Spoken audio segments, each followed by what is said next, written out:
अनुद्वेगकरं वाक्यं सत्यं प्रियहितं च यत् स्वाध्यायाभ्यसनं चैव वाङ्मयं तप उच्यते। अनुद्वेगकरं वाक्यं सत्यं प्रियहितं च यत् स्वाध्याय अभ्यसनं च एव वाङ्मयं तपः उच्यते।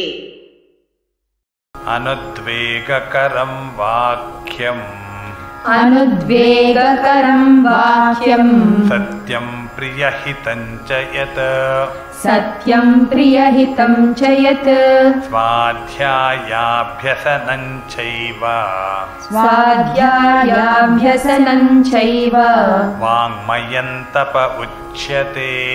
वाङ्मयं तप उच्यते। अनुद्वेगकरं वाक्यं सत्यं प्रियहितं च यत् अनुद्वेगकरं वाक्यं सत्यं प्रियहितं च यत् स्वाध्यायाभ्यसनं चैव वाङ्मयं तप उच्यते। स्वाध्यायाभ्यसनं चैव वाङ्मयं तप उच्यते।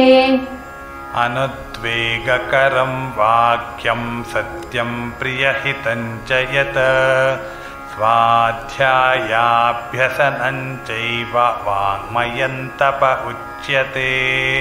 अनुद्वेगकरं वाक्यं सत्यं प्रियहितं च यत् स्वाध्यायाभ्यसनं चैव वाङ्मयं तप उच्यते।